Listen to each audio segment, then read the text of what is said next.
I'm going to call to order our May 28th Policy Committee meeting. We have in attendance Mr. Steele and Mr. Flynn, I believe, are the voting members from the Assembly today. Mr. Sullivan is here. Ms. Heil is here representing DEC. Mr. Campbell is here as the chair. Mr. Lyon, could you do your usual job with the public service announcement?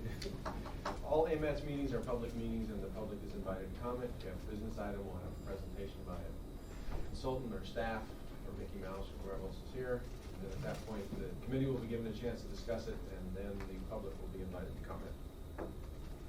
Thank you. We have in front of us a proposed agenda. Anybody like to modify? Move to approve. Second. Moved and seconded. Any objection to the agenda as presented?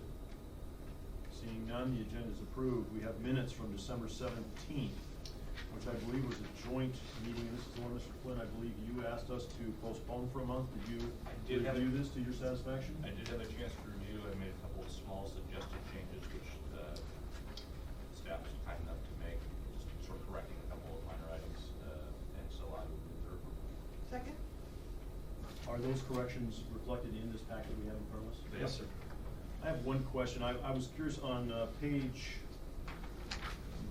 I guess I'm on page 4, section B right at the top. What is SE data? Socioeconomic. Thank you. Okay. That wasn't one of my corrections. It obviously doesn't need to be corrected. I just couldn't decode what it was. What does that mean? Okay.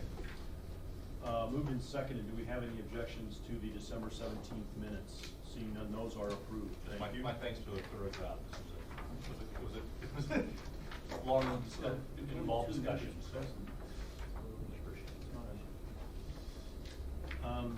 My reading of Robert's rules is you don't have to be present at the meeting to vote to approve the minutes.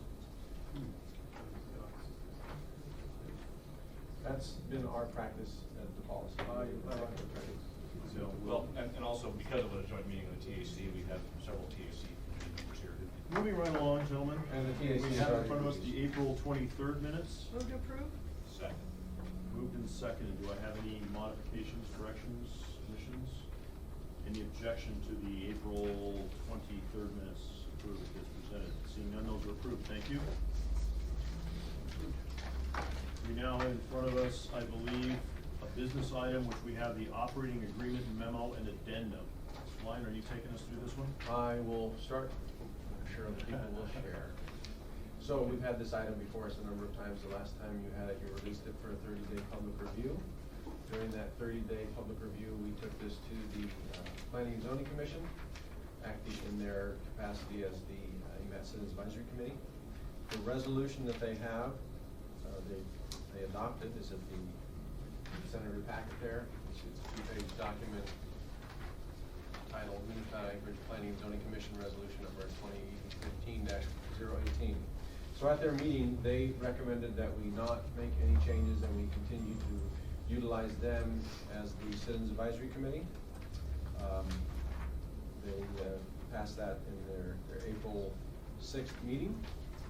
We brought this back to the Technical Advisory Committee, and the Technical Advisory Committee recommended that we continue with the operating agreement revision, which would create a separate Citizens Advisory Committee, and also included the notion of a sunset clause of July 1st, 2017, so that we would create this committee and then we would revisit again in a couple of years to decide if it's still working as we had hoped it would. And it is before you today. So what we have in front of us then is the operating agreement changes that make this a approved practice or a part of our procedures, I guess I would say, not approved practice, part of our procedures or our organizational structure.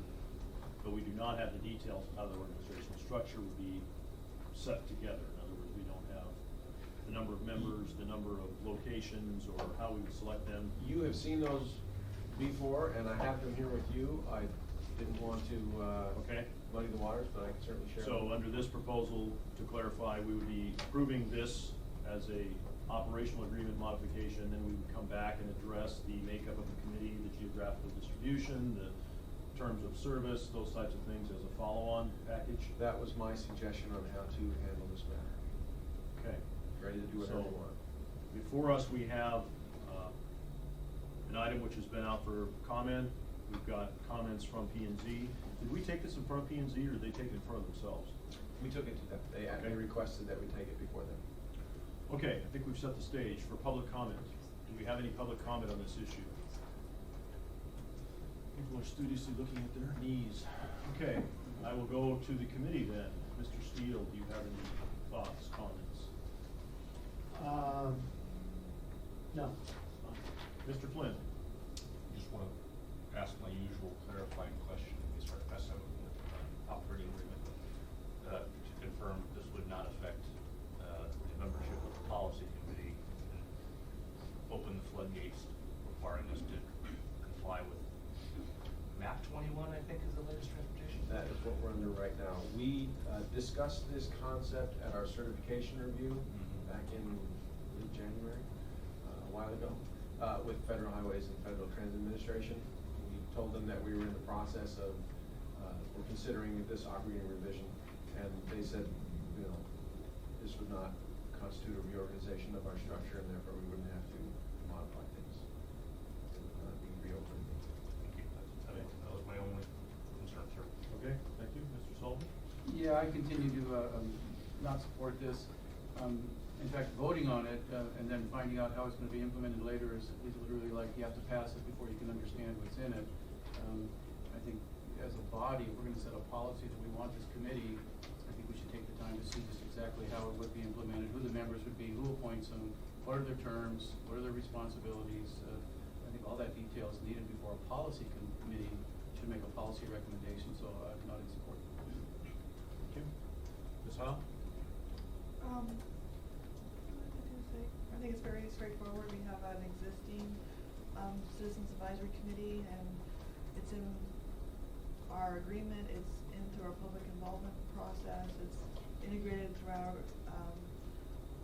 AMATS, and all we're doing is deciding whether it stays with the zoning or we set up a new committee. So there's no really major changes. It's one or the other. Okay.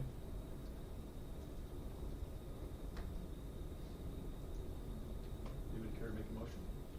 I'll move to approve. Second? Seconded.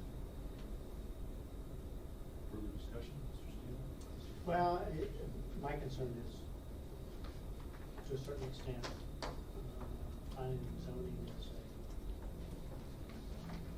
political violence in this way. But, we need to give it a try. Mr. Sullivan? I guess, well, just in quick response, I mean, depending on who appoints, anybody can be a political body. Yes, So, sir. I mean, I'd like to think that as long as you follow certain conscripts of each member typically has to have a certain skill so that you get a good cross-representation of professionalism on those kind of bodies, then at least you're getting expert political advice. And so, but again, without knowing how this committee would be set up, who's going to appoint it, it's hard to say that this would be even more political, quite frankly. Would it be helpful to have the drafts passed out? We did have a draft of the bylaw. We haven't approved it yet to the technical committee, but they're pretty close to having everything. Yeah, and laid it out. wouldn't make sense to read them on the fly, so I guess I would amend the motion to postpone action on this till the next meeting and have a chance to review the bylaws. I'll second that. Who made the original motion? Mr. Flynn? I did. Mr. Flynn, would you care to accept that amendment, or should we take it as two separate business items? And it is really two separate business items, so I guess I will defer the first motion for a moment, and we'll take on the second motion. The second motion, I believe right now, is do we want to postpone this action for a month? Moved and seconded. Discussion from the public. I might just, Yes, ma'am. say, State your name, please. Joni Milne with AMATS, Bicycle and Pedestrian Coordinator. We do have a public involvement, program that we're waiting to roll out. Our public involvement plan is in draft form, and we do need the operating agreement passed before we can roll out the public involvement with that public involvement plan, because it defines what committee's gonna be reviewing that. So we are waiting on that, so just for your information. Okay. So we do have an operating agreement. Yeah, no further change. So let me clarify with respect to the mayor's motion here. I don't see any public comment. I'm gonna jump to the front of the line. Is there any expectation, Mr. Lyon, that we could have this entire package ready next month for review in total? In terms Absolutely. of the formation of this committee, the constitutional, the constituents that would constitute the committee, I guess. We have created bylaws that show all that. Those are what I have here. We have also they- created a kind of recruitment policy for how we would fill those Are slots. they on the docket for policy or technical committee next meeting? They certainly can be.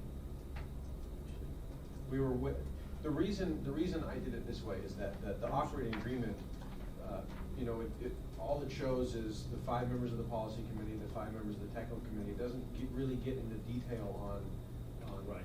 any more than that for some of the other advisory committees. So my thought was, until we know that you actually want to create this citizen advisory committee, to me, it was a little cart before the horse. But I mean, understand. far be it from me from guessing that one correct. So we do have the bylaws here. They have gone to the TAC for some discussion at a work session. We've had some discussion on the recruitment policies. They are ready to go to take before the technical committee next month, and then the whole package could come to you to decide in one big piece. One swell food, as you like to say. One swell food. And the reason that Joni mentioned the public involvement plan is that clearly, right now, the way it's set up is the Citizens Advisory Committee is very intimately involved with every single one of our processes. So it's written right now to include the planning and zoning as their Citizens Advisory Committee. So we're just waiting for the wish of the body so we can decide whether we leave it like that, whether we include a separate Citizens Advisory Committee, which we want to clearly delineate in there, or whether we, if this body decides not to have one at all, whether to include that. So it's not a time crunch. We're just, you know, it'd be nice to get that thing rolling along. That's all it is. Thank you. Mr. Steele, any comments or discussion you'd like care to institute on the motion to delay for a month? It's just summertime, a lot of activity going on. I don't know, I just think the more the merrier to a certain extent, so. How does, I'm not tracking, how does that affect the motion to delay for a month? That doesn't. Okay. So I'm just arguing with myself in terms of whether or not. Sorry, I didn't mean to interrupt that. Well, Don't jump in the middle of an argument. We're staying out of it. Third man hit is always a bad Not, thing. either way. Okay, Mr. Flynn, any further redress on the, ready to roll, Mr. Mayor? No, thanks. Ms. Heil, any further comments? Okay, I'm gonna call for a individual vote on this because I'm not sure anybody knows how they're voting. Mr. Steele, would you care to vote yea or nay on the motion to postpone for a month the Citizens Advisory Committee recommendation? Nay. Mr. Flynn? Mr. Sullivan? Yes. Ms. Heil?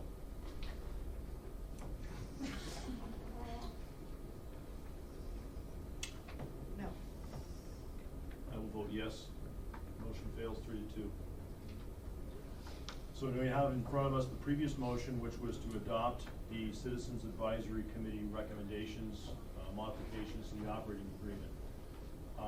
In light of our recent divergence, I'm gonna give everybody another opportunity. The public has already had theirs. Mr. Steele, do you have any further comments on the motion in front of us? No? Mr. Flynn, do you have any further? Mr. Sullivan? Thank you. Just that, you know, as we heard the statistics about how many of metropolitan transportation systems do not have such a function, it was the majority, given the fact that we have so many various committees, whether it's our bike committee or pedestrian committee or freight mobility committee. We have an awful lot of input on the various aspects of what our job is, and so I just think this adds a layer that I think even planning and zoning could be eliminated as the Citizens Advisory Committee. We wouldn't lose any process. Thank you. Ms. Heil? But just to clarify, what we're voting on is whether it stays P and Z or whether it's a new committee. Correct. Okay. Yeah, I guess I'd like to weigh in with a brief statement myself. I somewhat agree with the mayor on several of his points in that we have plenty of public opportunity on almost everything we do. And I know that some people think that's a mark of a great civilization to have a lot of public involvement, and I certainly think it has its component of being a great civilization, but we have opportunities at every level of every single thing we do repeatedly for focus a little bit on what we're trying to get done for the sake of process itself, that concerns me. I think reluctantly I will vote for this because I think it will be better than what we've got right now. And I guess I'm gonna look at it as a 2-year test run on this, and hopefully it will be an improvement over the existing condition. Will make our process more streamlined, and I'm hopeful that whoever of us are here in 2 years, if any of us are, that when this comes back up, we do take a good look at it and try to ascertain the value that we're getting out of this committee versus the time and stress that it causes for us to get things done. So I will be voting, as I said, reluctantly in favor of this motion. Thank you. At this point, Mr. Steele, how vote you? Yes. Mr. Flynn? Yes. Mr. Sullivan? Yes. Ms. Heil? Yes. I will also vote yes, it passes unanimously. Thank you, gentlemen and lady. We'll now move on to our next item of business, which is the 2015-2018 TIP admin mod and memo. Mr. Ryan. We're on number 4, admin mod number 4 now. Again, these are used to be referred to as minor amendments, but we're doing this now. So there are just a few changes in this, to table 3, which is the roadway program. If you look at the memo itself, which is labeled 5B there, you'll see that we added some additional funding in 2015 to the O'Malley Road reconstruction. That's an additional $1 million for our construction costs to make sure that we can get that done here. We moved some monies around in Abbott Road just to balance the program. The dollar figures in the 2 columns are the same. Basically, we're just pretty close to it, so they're just balancing the program.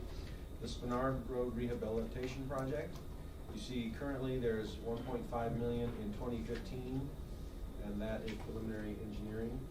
We do not need that money then for federal funds, because the municipality has agreed that they will complete the environmental document and do the right-of-way purchase. So won't slow the project down at all. It's just reflecting the fact that we're not using federal funds for that phase of the project. Again, the muni will do complete the environmental document and do the right-of-way purchase. That is continuing apace, so it's not slowing down at all. And then finally, Rabbit Creek reconstruction. We originally had $1 million in 2016 for the preliminary engineering to start that environmental document, but the state is doing a payment replacement on that project right now, so we can clearly push off the time to need the reconstruction to later, since we're doing the payment rehab. So those are the changes that we have going through for this admin mod. The TAC looked at this 2 weeks ago and recommended approval. Thank you. Anybody from the public care to comment on item 5B in front of us? Mr. Steele. Do you feel like you're in the hot seat, Mr. Steele, always having to go first for this? Why can't you change the order occasionally? No, that's fine. On this particular item, especially. I don't have a problem. My problem is with the fact that we didn't start the environmental early enough. But, You're referring to Spinard Road now specifically? Yeah, Spinard Road specifically. Is there For a the record, if you don't mind. Anyway, we've got some of the money. We don't have it all. We did go out to bonds and said, here's some money. So I know we do have the money to do the right of way, I think, and the environmental, and that's fine. Moving it as long as it's not a consent, ultimately eliminate it, and I hope we look for options to increase the funding if anything else has to slow down, if we have to reallocate some funds, hopefully to Spinard Road. So at this point, I think it's a reasonable request to move it to 60. Thank you.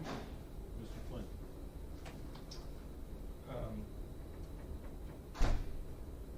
Mr. Ryan, could you go over again, I was reading and listening concurrently, the pavement rehabilitation project that you were addressing? Was that? If you look at the back page of this, shows all of the tips. This tip, the legal side sheet over there shows the payment replacement programs. Number 8, on the top of payment replacement projects, that's Rabbit Creek Road. My understanding is that's scheduled to be done this year. And part of what we were doing on Rabbit Creek reconstruction, it was a brand new project, and so this was preliminary engineering to start in 2015. Because we're doing the pavement rehab, it kind of releases the need for quicker action on that. And so in the tip, if you were on table 3, you'll see that the funding for that Rabbit Creek Road, it's in table 3, it's project number 8. The preliminary engineering is moving out to 2018. So project's still in there. It's just we're delaying the beginning of the project because we're getting it this year. We're refixing it. Mr. Chairman, with your indulgence, I'd like to engage a member of our audience on this specific item. We're not gonna go to phone a friend, but you may ask you. It's not gonna be. Gary, if we're doing, Mr. Catsian, sorry for the record. If we're doing rehab in 15, is there any reason to move into design as early as 18? Seems to me that's a little early. You do this stuff more than we do. Or you can give it back to the charities. All that stuff too. For the record, Gary Katzian, it can take quite a while to get through the whole process. If you gotta do surveying, it depends how detailed the project is. A couple of years is typically a time frame that fits into most projects that I've been involved with. Okay. Mr. Chairman, you probably detected from the nature of my question. My only question on this is whether leaving it in design in 2018 is early if we're doing a repave, but. I think it's a subjective call, and we can always modify it if we need to. Yeah, that's true. It doesn't commit us to anything, so. Tackle it today. Yeah, okay. It just seems. I don't disagree with you conceptually that the pavement could last 6 or 7 or 8 years once we get it done. Yeah. So, All right, that's all. Thank you. Mr. Sullivan, do you have any comments? No, sir. Smile. Nope. Seeing none, do we have a motion in front of us? We do. I'll move to approve item 5. Second? Moved and seconded. Is there any objection to approving the motion or item 5B? Seeing none, that's approved. Thank you. Okay, we've got through the work part. Now it's time for the entertainment part. It is. Great. Belly dancers momentarily. I don't see it on the agenda. We can change the agenda. So, the second quarter obligation report is simply a reflection of what you just adopted in the administrative modification. A lot of the stuff we've already talked about. If you look on the front page, the first project shows the O'Malley Road reconstruction, that additional $1 million needed for wetland mitigation. The Abbott Road kind of talks about how we're balancing the program there, construction utilities funding in 15 and AC, the rest of it in from 16, as it says, pending TIP adjustment. So thanks for voting yes, we can do that. There's an additional hit down on the Dowling Road extension west reconstruction. That additional funding is expected to come through de-obligations. So that should work just fine. We won't have to move any of our allocation around, and we'll take care of it via the de-obs. On page 2, you'll see that the PED plan implementation project, we have $200,000 estimated to be needed for design work in 15. We were looking at $650,000 originally, but we're expecting now to only get to $200,000 or so of that. And the remaining dollar figure in that particular project will expect to be used for bike plan projects. We've got a lot of design going on in the bike plan implementation, and so those ones are a little farther along. Since we don't have as much on the design already in pedestrian plan, we can move it over to the bike plan implementation and get some of those things moving. So that would be a future TIP amendment that we can be looking at when we get to that point. Other than that, everything seems to be tracking. If you look at the bottom of page 3, where in red it says difference between anticipated needs and TIP in dollars and percent. It's 2 million and change. We are required at this point, at the end of the second quarter, to be within plus or minus 10%, and we are at 8.24%, so we're right where we need to be. We're tracking very well.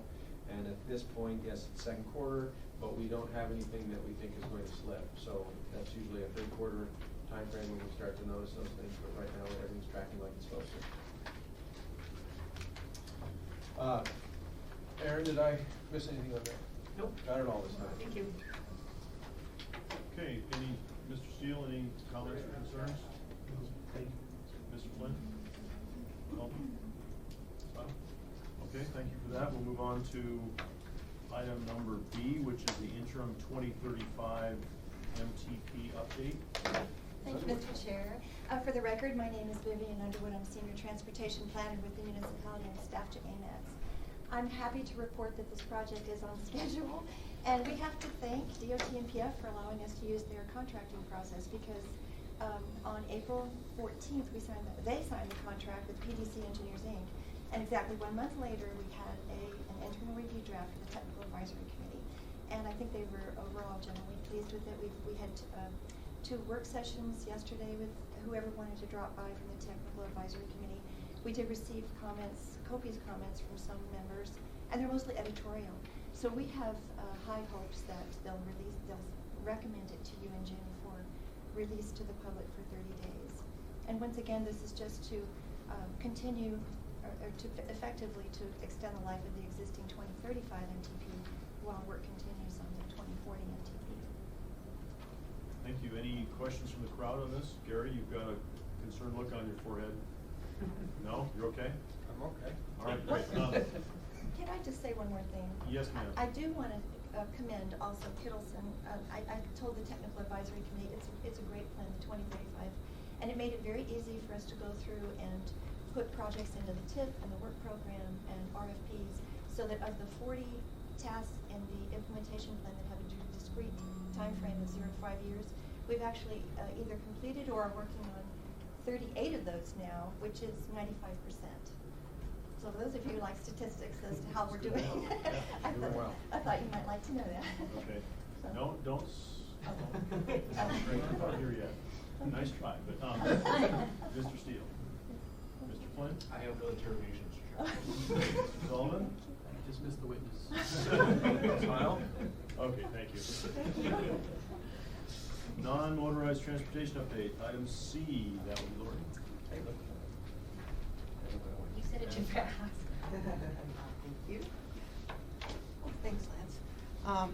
I'm Lori Skanke. I'm the non-motorized transportation coordinator, and I'm happy to be here to give you this year's update to what we've been doing. I hope everyone can see okay. Basically, we've got a few projects that we have worked on. West Northern Lights Boulevard, if you've ever seen that one, this is Captain Cook Estates Drive, and Lois Drive is up here.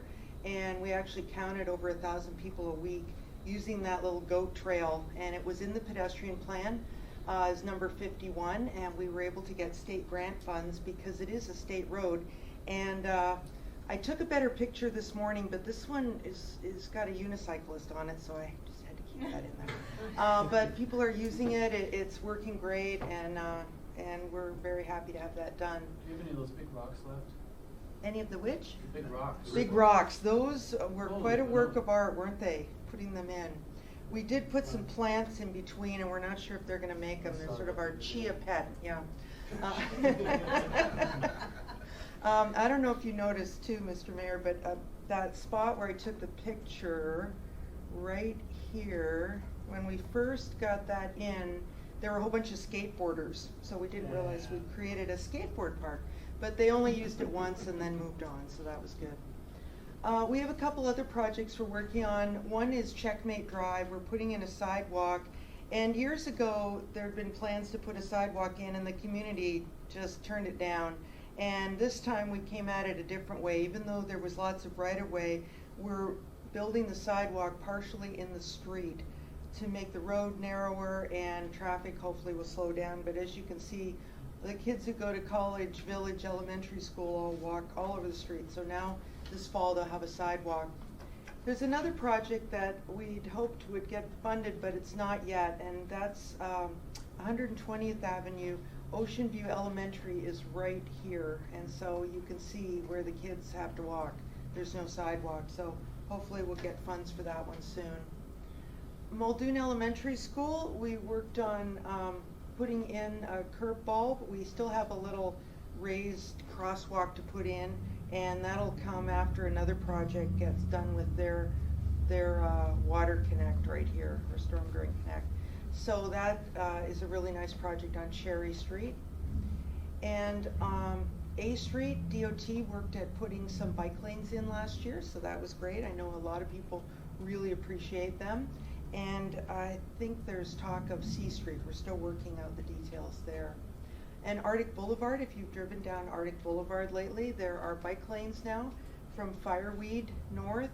And when we get to the park and the big curve, we actually turn into shared road markings just because there's not enough parking in the park. So we've tried to fit everybody through, so it's a lot safer.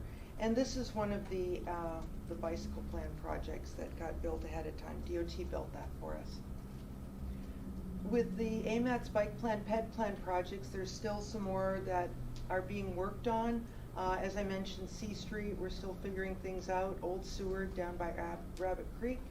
DeArmond Road already has shoulders marked, but we'll be putting the bike lane symbols in, and also along Hillside Drive. And as you can see, there's some MOA roads as well. Wisconsin, Turnigan Parkway, Peterkin Street, we were trying to turn that into a bike boulevard, but looks like we need a little more study, since years ago there was a whole study of Mountain View roads and where stop signs are, and the purpose of a bike boulevard is to make it faster for bikes. So that's coming, it's just going to be a little longer. Cordova Street is one that should be happening this week, I believe, or next week. They're actually putting in a bike lane on each side. Right now, if you have ever noticed, there's a two-way bike lane on the west side of the street. That's, most people don't realize it's a bike lane. They think it's a right turn lane. So having the bike lanes on both sides will be a lot safer. Cordova is kind of a secondary street that is quieter, and a lot of bicyclists do bike on that street. So we're very excited for that one too. 10th Avenue, we're working on plans for a bicycle boulevard, and as I mentioned before, this is what happens. We put these kind of markings in, and then it tells the motorists and the bicyclists that there'll be more bicycles on the street. One of the things that comes with this, though, that makes it safer is back-in angle parking. And so that's something that we're probably going to have to change Title IX to work out the city code to allow back-in angle parking. So we've been working carefully with traffic division, and we had an open house on May 19th, and we had over 50 people come, and most people were pleased that we were putting something in for bicyclists, and we would not take away any parking. So that's moving ahead. Another project that we have is West 27th Street over by the Beartooth Theater, and you know it runs into Spenard Road, and then it goes all the way down to Blueberry, and it's just one of those streets with lots of cars, not much room for people to walk, and even though there's a lot of bicyclists going there, it's a difficult street. So the first thought was to turn into a bicycle boulevard, and we'll be working on that. We don't know if that's what we'll end up with, but that's what we're aiming for right now. And we've got some experts coming from out of town, and they will be doing bicycle boulevard training for local engineers, as well as, if you'll notice on your agenda, there's a bikeway design workshop for the BPAC group in the evening. So we're going to really use folks while they're here in town. And this shows our route from Minnesota to Blueberry. Another thing that we're working on is the Safe Routes to School plan, and even though the state funding for Safe Routes to School is going away, we were funded to put a plan together and try and concentrate on getting kids walking to school. So we've spent a lot of this spring looking at some of the schools over at Rush and Jack, and you can see that the kids just find their way, and there's actually a whole group of, I saw 10 to 15 children all walking together, which is pretty exciting. Chinook Elementary, we took a look at that street as well, where the kids have to cross right in front of the driveway that all the other parents are dropping their kids off at. Wonder Park Elementary, and you can see there's a skateboarder and someone walking, and no sidewalks in. It's a bus route on this street. So this is the notorious Statham Hill, and kids walking to Ptarmigan Elementary. Also, every year we count bicycles on Bike to Work Day, and we had Bike to Work Day the 20th of May this year. We had numbers, whoops, sorry, wrong pointer. Numbers were down a little bit this year. Last year we held it in June, which I think worked out for a lot of people because their kids were out of school. But this year, with the Chester Creek Trail being renovated, we wanted to make sure we had it before that happened, because that's quite a big detour. We also do the bike maps every year, and CRW Engineering is kind enough to donate moving the cones around and adding any new routes. If you've ever looked at the map, there's different cones every year. There's also some bike safety tips. And since we started, we've handed out 90,000 of these for free. And Mr. Mayor, you're on for your last year here. So thank you everybody thank you AMATS for helping out. And I'd also like to add that there's a few of us that are league certified instructors, and we're trying to do things over the summer to educate people on bike safety, and we're also going to be escorting people like on the museum rides, things like that. So, did anyone have any questions? Any questions, Mr. Steele? Yeah, if 27th becomes a bicycle boulevard, if you will, how do you deal with the traffic that has to get the apartments, has no place to park from 27th? Well, that's one thing we're looking at. I mean, there's been things thrown around. Would it be one way? Would we maybe put in angle parking? We will be accommodating both people, cars, or not both, people, cars, and vehicles. So. And how does that mesh with the realignment of 27th at Spenard with that plan? Yeah, we'll be looking at that as well. One of the things with bike boulevards is when you get to the cross streets, the theory is to try and make it safer for bikes to cross. So there's a lot of engineering, and there'll be a lot of people scratching their heads and trying to figure out the safest way. Anything else, Glenn? Yeah, first, my apologies for your low numbers for Bike to Work Day. I didn't participate this year because my son had an 8:30 field trip, and he didn't get up until 7:58. So he and I were going to bike to preschool, and then I was going to bike to work, and that failed utterly. So I'm part of the problem. On the Peterkin Bike Boulevard, have you had the chance to engage with the Anchorage Community Land Trust? Actually, I'm meeting with them later in June, because I know they're working on a wayfinding project. And so I'm going to take traffic with me, and we'll help them figure things out. Okay, because they reached out to me, they're very concerned about the fact that we've got the Ship Creek Trail and the Glen Highway Trail, and no connectivity between the two of them, so. We actually, the engineers that are working on the bike ped, the AMATS project, they had everything designed out, and then we heard that there was a very large study done a few years ago, and we were unaware of that, so we'll be getting a copy of the study, to try and make all of Mountain View safer. And it doesn't necessarily have to go down Peterkin. Right. It's a nice flat neighborhood, so if they have to divert to a lower traffic street, it makes more sense. That's one of those things that we depend on people like you to figure out. Final thing on the Cordova bike lane. Yes, it is universally ignored at the corner of 15th and Cordova. Yes, it is. Okay, except for the mayor, it's universally ignored. The corner of Very 15th. conscious of the fact you can't take a right-hand turn there as well. Yeah, and that's one of those things where we overcompensated for the traffic coming up Cordova from the north, but that's all right. Traffic engineers are traffic engineers, and they'll do what they do.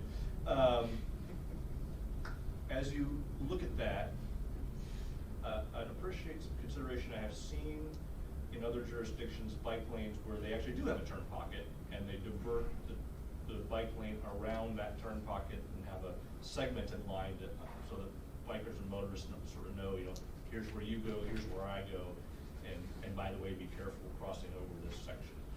So if you take a look at that when you're doing your design there, I'd appreciate that. That would be helpful. It has been designed already, but there's not enough room to put an extra All right, daily striping dollar in, short, but fine, thank move you. Anything else, Mr. Flynn? That's all, thank you. Mr. Mayor? No. Sal? Thank you very much. Thank you. Next we have item D, which is public transportation update. Yes, thank you, Mr. Chairman. As soon as we get this one cooked up. In your public involvement plan, every year, I come to the policy committee, the technical committee, just give members an update on what's going on in public transportation. And so I have a few slides here, talk a little bit about what's been happening recently in some of the projects that we've got going on in the department. The first couple slides here are probably the two most pieces of information that people ask are how many you're carrying and are you on time. The first slide here shows the total amount of people that we move in public transportation, whether it's people mover, anchor rides, and van pool. People mover, it's about 3.8 million passengers in 2014. Considering all of the service that we have, it's a little over 4 million folks. This one here is near and dear to me. This represents our on-time performance. The green line is public transportation, or people mover, and the blue is anchor rides. I distinctly remember as it was of yesterday when the mayor asked me to be the transit director. He says their most important thing is to make sure the buses are running on time, so I think we're doing a good job. Right now we're at 85% on time. For the entire year of 2014, it was at 79, 72, like low 70s and 65%. So every year, through a variety of adjustments, our on-time performance, and that's for the entire system for people mover. We do not adjust for construction, weather, accidents, detours. We factor it all in. So if you took all of those things out, our on-time performance is well over 90%, which means we are at all of our 1,100 bus stops all day within 5 minutes of the scheduled time, which is has a lot to say about our bus operators How much themselves. of that is aided by the authorization to let you guys do the? Very little, very little. We only have the low priority signal preempt on 2 routes, on the Route 7 and the Route 9, which go down Spenard and Arctic. And the entire length of those routes is not set up for signal preemption. And the reason is I wanted to slow it down, frankly, and not add any more until the municipality and the state are modifying all the traffic controllers at all of the intersections. And when those things get approved, they'll be a little bit smarter, and then we can start implementing that. It just made no sense to implement it and change the controllers and modify it again. So, thanks. For those of you who may not be familiar with our coverage, we run 14 routes, including one route all the way out to the end of Peters Creek on the other side of Peters Creek up near Mirror Lake Middle School. On the routes, we basically cover everything from South Anchorage all the way around downtown. Our hub is the downtown transit center. We also have hubs at the Diamond Center, Providence, the UAA, and one out at Muldoon. So during the weekday, Monday through Friday, we're 16 hours a day, 12 hours on Saturday, and 8 hours a day on Sunday. And the only one we don't run on the weekends is the Route 102 out to Eagle River. A little bit about each one of our routes. We carry a little more than 13,500 people a day. The Route 45 is the one that starts at the Alaska Native Medical Center. It connects and swings around Burgaw, goes up by East High School, through Mountain View, over up into North Mountain View, and then down 3rd Avenue. So on the Route 45, we carry over a third of all of our passengers on that one route every day. Of the 13,500, 2,400 of them are riding on the Route 45, or about 700,000 of our 3.8 million are all on that route. The other two the reason Government Hill is really small is because it's actually a really short run between here and there and back. There's not a lot of, and then the Route 102 out to Eagle River, it's just a lot of deadhead and not a lot of participation. So I put this slide together because a question that I get quite often is, Lance, what does the price of gas and what does the price of gas and the effect of the economy have on your ridership? People think that when gas prices go up, ridership goes up, and they think when the economy goes down, ridership goes up. Neither one of those are necessarily true. They do have some effect, but what this graph shows here is the red line is the price of fuel since 2010.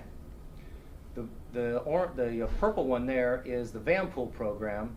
The dark blue right there is our anchor rides, our paratransit, and the green is people mover, but the dashed one is the value of $1. And what we did is we made the value of $1 constant over that 4-year period. So your dollar in real, its ability to purchase is the same over that 4-year period. We kept it constant. So what we see is that if the value of the dollar really doesn't, change, which is basically a reflection of the economy, has been pretty steady. It hasn't been booming. It hasn't been, down like other parts. But really, the value of your dollar is not affecting transit a lot. What we do see in this downturn is a lot of changes that we've made in the department. We've changed our fare structure. We've changed the fare boxes. The fare boxes is probably the most important thing because we had, as I briefed the committee in the past, our previous fare boxes were 18 years old. When we put these current fare boxes in 2012, you couldn't ride on a Chuck E. Cheese token, and you couldn't pass your pass around and go all the time, and you couldn't go to UAA, sign up for classes, and then drop out of class and use your UAA pass all year long to ride. No mas. So now, if you're enrolled, you ride. If you're not, we have a bad list, and when you show up with your ID, you're asked to pay or turn in your badge. So, and the price of fuel during that period, on average, is about $3.50 a gallon. So I think it was just an interesting exercise for us just to help address that question. This, put this together, this is everything that we do. If any members of the policy committee wanted to come in at Anchorage and run the system that we have today, if you wanted to run our buses, run our anchor rides, and you wanted to run our van pool program, including everything, you'd need $33 million to start that business for entire operating every single year. So that's what this graph here. So it's about $33 million to start it all, and obviously you're going to get some money generated. The $9 million generated is a combination of fares, which is about $4.5 to $5 million of that, advertising. It also includes any revenue gained from the van pool program and the anchor rides service. So this is just the entire what it costs for us to exist, for everything of what we pay in governmental charges and everything. This graph here is a representation of the total cost of the fixed route service. So to run the fixed route service, it's a little over $18 million. Or excuse me, to run the entire business in 2014, it's about $18 million. Of that, this is the direct service to the street, and this is basically our intergovernmental charges. It's basically 16% of what we have. And you can see it's been modified over the years. This is the same for our anchor ride service. The direct cost to run anchor rides is about $4.5 million, and the IGCs is about 5% or overhead since it's run by a private organization. So the last two slides, just kind of want to let the committee know what's going on. We have a lot going on in public transportation these days and a lot of good things to look forward to. These are some of the things that you probably are aware of, many of them. Oops, backing up. So service change, every year we make a modification to service change. It will go in effect on June 29th of 2015. Typically we try to make that in June. We make an analysis of all of our service, where ridership is up, where we're picking up more wheelchairs, where we're picking up more bicyclists, and we adjust everything. As far as service and routes, very minimal changes. We're going to make some modifications to our service in Eagle River. We're going to provide a new service out to Glen Square and the Special Olympics building along Mountain View Drive. So we're looking forward to making that. That'll be a modification of the Route 8. So we're looking to make that change. We'll have also in our scheduling, we were able to reduce the amount of overtime that we have scheduled in order to meet the service from 80 hours a week to 50 hours a week. We're still going to require some overtime to be run. Our van pool service, right now, we have an RFP together. We're going to change the way in which we run van pools. And that is, we're not going to be buying vans anymore. We're going to let the vendor do it, and we will provide a stipend through our program, which is really the model in which other agencies are doing. UPass, we have a UPass program with East High School right now. They pay us a fee. Every student and faculty can ride public transportation from May until August for free. We are going to extend that program actually to East, Bartlett, and Benny Benson. We're working with the district right now. We have a draft agreement in front of them, and it will start the next school year. We actually work with them. One of the recommendations from the department was we were really looking at West High School, because West High School actually has better service than the service at Bartlett, but they really wanted to try Bartlett, and so we'll follow their lead, and I'll be at the school board in a few weeks briefing them on where we are. Our technology, just to let the committee know, in the next couple of years, we're going to be looking at upgrades to our technology. It's 3 to 12 years old, and how we do that, it's going to be a challenge. Some new faces. For those of you who might not know, in public transportation, we've had a lot of major retirements, a lot of new changes in leadership, and some of our challenges is, and I think the mayor may have heard this, and maybe members of the assembly, and Mr. Chairman, you may be familiar with this in your area, but finding mechanics is really, really a trouble for us right now. Finding qualified mechanics is, and so we're running a lot of overtime there. You know, like some of the comments that were made earlier, the state match, Alaska Mental Health Trust, our FTA funding I think is going to be pretty solid, and our local funding may go down, or I think frankly it's going to be pretty similar to what we have. The state match and Alaska Mental Health Trust are going down. We are looking at the transfer stations that we have in Muldoon, the ones we have on DeBar, both in front of Fred Meyer's and across the street. They were put in place at the time when the town center development was getting thought about 10 years ago. We're working with the state, and we have a contractor on the board to look at some options. There's really a lot of good opportunity inside the wishbone for us to move those. So we have a small-term contract for concepts to look at where those will be. We should have some information to start sharing with others probably next month. And then the Downtown Transit Center. This one here has really come to attention from a variety of different folks, us, the Anchorage Community Development Authority, the Downtown Partnership, the administration, police. There's just a lot of need for change and improvements in the Downtown Transit Center, and the mayor brought some folks together last week, and I think I know we're on the right path. The AEDC recognizes that it's their property and they do want to make some changes. And there's some options that they're looking at. There's some options APD's looking at, and obviously we're going to help them succeed in both of those, because what's going on out there is really affecting our business. It's not as a result of our business. So it's really looking forward to making some changes there. So what's coming up? The Midtown Transit Facility, we have an RFP ready to go. We have money in the tip to do a site selection process. Given, frankly, the dust up, if you will, the attention that the Downtown Transit Center's received, kind of had that one, been waiting for two things. One, we have continuing as authorization, so we can put that out on the street, where we've been working with real estate services and planning. So we'll figure out what we're going to do with that one here in the next month or so. Diamond Transit Center, we have are in negotiations, and I think we actually have a contractor selected. Design this year, construction next year. 7th and C, we pick up 500 to 600 people at that bus stop across from the federal building. We are working with the GSA to rebuild the bus stop so that we can at least 2, maybe 3 buses, and revamp the entire bus facility with construction in 16. We've been working with the state's project management folks who are working on repaving, so we're making sure that we're not repeating ourselves. UMed Phase 4, We got some highway safety improvement money to improve the bus stop in front of the library across from Providence. That's a 15 to 16, that's about a $2 million job. This one here, we have one of the few remaining underground storage tanks at public transportation. It's a 20,000 gallon diesel tank that's 25 years old. And I'm kind of, open up the ground, I'm not a, Say no more. yeah, it's gonna be sporty. It's in acidic soil and it's a high water table, so I've got a huge contingency. And then the Anchorites fleet will be replacing 10 of those. So a lot of stuff going on in transportation. I mean, we got 52 bus stops that we're replacing or rebuilding with road projects that are going on this year. So a lot of activity. So if you guys have any questions, something I didn't mention, please let me know.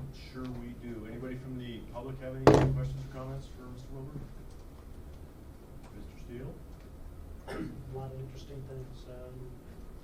No real questions, so, some more technical ones, but you're not making any changes to the route, to the Spenard route.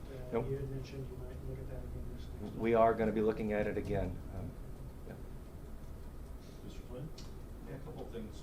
We had at our joint meeting with the Matsu Borough Assembly, we got a presentation. The borough is having to combine their various public transit Right. services at the behest of the state. Right. And I posed a question, have we looked into People Mover or some similar entity that we have more control over taking over the Valley Mover routes and thereby sort of reducing that piece of it from their overall network, leave them with Mascot and whatever the thing of a Telkina is. Have they engaged you at all? Has there been any discussion on that? They haven't engaged us. There's been no discussion, but we are thinking about it. You know Naomi Nelson? I do. You'd be kind enough to give her a call on my behalf? And actually, we have Valley Mover. We've run sort of initially some numbers. We know how many people Valley Mover moves a year, 80,000. We look at the cost of what it comes from one end to the other, we would have to deadhead out. So, I mean, we're doing the math, and right now the math does not work. Well, no, we have to have a facility out there, not in town. And the color of the money would have to be different than the color that we have. So, because we can't use our money, our federal money out there. So, Mr. Flynn, short answer is, it's on our radar because we don't know how it's going to turn out there. We're thinking a couple years ahead. As a matter of fact, our transit board and the Matsu's Transportation Committee meets once a year jointly, and we met in April. And so we were there, folks from all of those agencies that are required to coordinate were there. All of us gave separate briefings and shared with both boards what we're doing and made us aware of some of the things, challenges they have and some of the concerns and maybe ability to help on our side. But I'll call Noemi. Thanks. I think you guys probably need to meet biannually at least as this moves forward. Yep. The other thing is, and you and I've had this conversation a little bit, what steps can we take to facilitate more blending of public transit and ASD transit service? In that, I mean, I think of the enormous amounts of money that we spend on moving students around, and if we could leverage that to benefit public transit and make it a more robust, 15-minute intervals, so on and so forth, I think your ridership would rise dramatically. What can we do to help make that happen? So, honestly, I think this East High pilot program that we started last year is a start. Because if we couldn't make it successful on a service that's every 20 minutes in front of East High School, in a location of town where the ridership is likely to be the highest, if we couldn't make it work there, then we wouldn't make it work there. So it's working at East. We're going to expand a little bit more. And the idea is, we get folks that are interested, comfortable, that normally wouldn't ride it, that might take yellow buses. People will not replace yellow buses and vice versa. We don't go in the neighborhoods. It's really not efficient for us. And they have probably 10 times more buses than we have. So we could never meet all their demand. And their demand is the same time as our demand. So what we want to do is that there may be other, at least on the main routes, we can accommodate some of that service for them. So I think if this pilot thing works and we can expand it to other programs and we can get get the high school kids participating in it, that's just one step in the right direction. But Mr. Abbott and I have talked a long time. I've talked to the board a couple times about, they would like to get rid of yellow buses and make us do it. I said, well, we need a 200 bus fleet and a 10 times bigger budget in order to make it roll. So we're trying to ease into it and make it successful, and then rather than fall flat. I'm not sure you need 10 times bigger budget. Well, maybe not 10. What's their budget? 800 million? What's that? I'm just. Yeah. It's 800 million. That's their budget. I don't know what their transportation budget Yeah, is. their operating budget is probably a tenth of that Yeah. for their transportation. Yeah. Anything else, Mr. Flynn? No, that's all. Mr. Mayor? Oh, and just thanks, Lance, for participating in our meeting last week about the transit center. And Yeah. there are some design things that can be done fairly inexpensively, but will make a big difference. We had some great suggestions on how to do that. So Thank you. I'm going to work with the incoming administration as well, because clearly we won't have it done in 32 days. But I know that Mr. Berkowitz will be keen on seeing those improvements made as well. So I appreciate the support. move forward, yeah. Had a couple questions, Lance. Yeah. Go for it. Just trying to read. My turn. So you had a lot of slides up there, and maybe I missed it, but do you have a distribution on what your fare box or your cash box covers Yes. percentage-wise of your operating I costs? do. And I probably just. I do not have a slide. Oh, okay, do you know what that I do. percentage is roughly? So, the fare box is more than 50% of our entire revenues generated from fixed route. Is that your question? Well, I'm not sure. I think I was asking, well, what I was trying to ask was what percentage of your total operating Okay. budget does your fare box generate? 20%. 20%, okay. And then your first slide, you showed your distribution between, I think it was anchor rides and, yeah, that one right there. Do you have a similar slide that shows your cost distribution within those segments? I do. I don't have it here. Is it roughly proportional to those segments, or do the segments change in proportion when you put the cost in there for each segment? It's not proportionally the same because the people mover section has more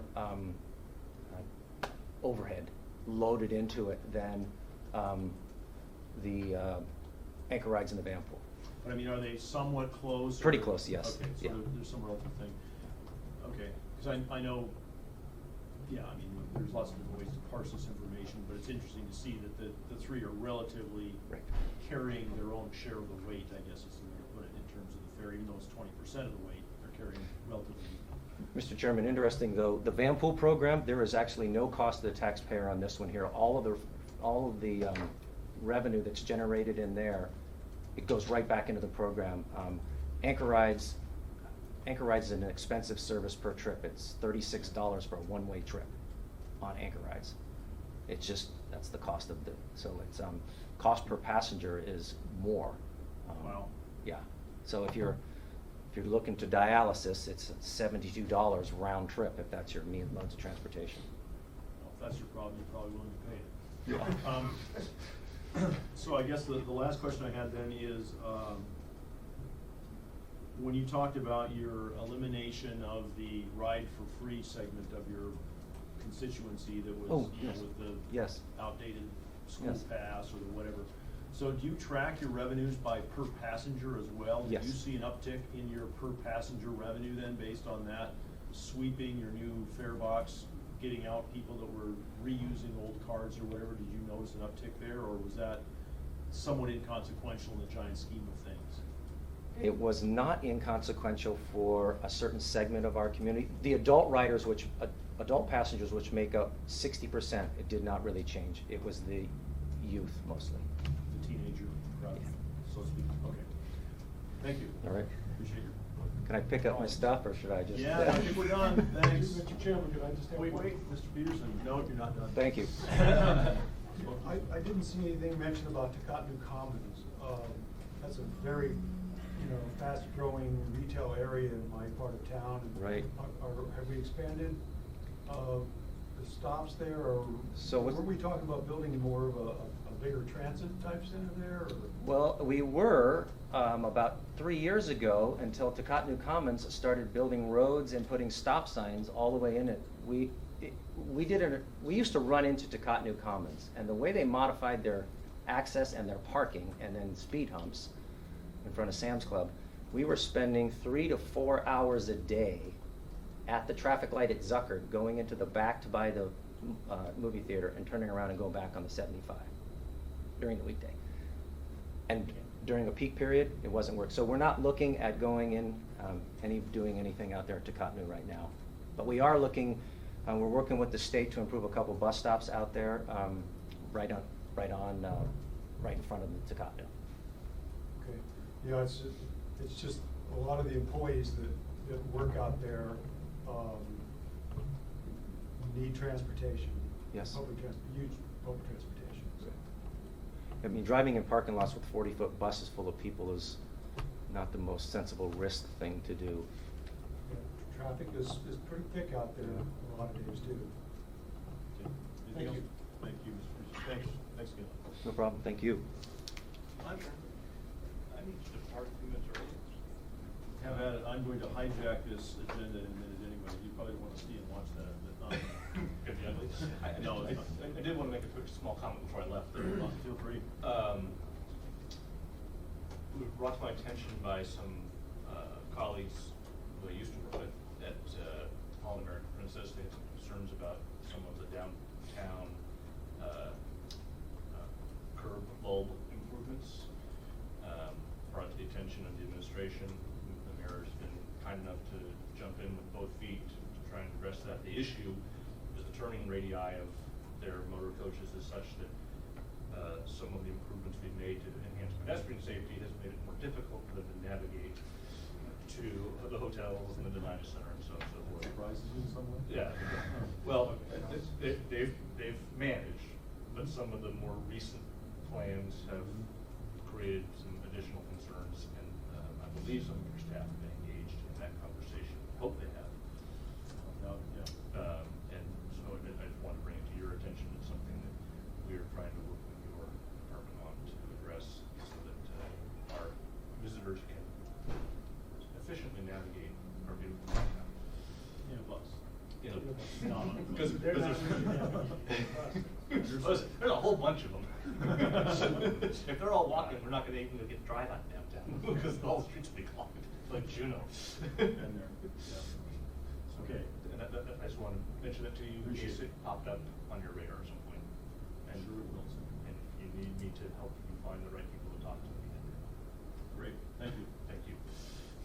Unless there's an objection from the committee, I'm going to forego our last informational report today. I think 5 reports is too many for my middle-aged brain to handle at this point. So I'm going to say, Craig, can we hold this to 3 or 4 maybe informational items? Sure. I just feel like our attention, maybe it's the heat, the sunny weather, I don't know, but it kind of feels like, at least for me, I'm kind of running on empty right now. So All right. if we need to reschedule this for next month, we can. If people want to just read this on their own, that's fine too. And I apologize to anybody that came here to talk to us about the website, but I That's think me. that I apologize, Mr. Saving my Lyon, time. for your inconvenience of having to come here and not talk about this. But, Craig seems visibly upset. yes, Put put out. that in the minutes. Any other committee comments today? Mr. Peterson, you're now officially on the committee, so do you have any comments you'd like to make in closing? No, Mr. Chairman. Okay, Mr. Steele, any closing comments? I'm fine, thank you. Mr. Sullivan? No, sir, thanks. None here either. All right, I would remind everybody that our next scheduled meetings are the Tech Committee meets on the 11th, which they will be taking up the Citizens Advisory Council bylaws, if you will. That might be kind of interesting. Our next meeting is on the 25th. We'll be having a fabulous going away party for the mayor. Oh, whoops, that was supposed to be secret. I got a mug. I don't know. AMATS mug. Mug shot. And then there's a bikeway design on the 24th as well. With that, I am adjourning our May 28th meeting. Thank you. You got a second? Yes, I do.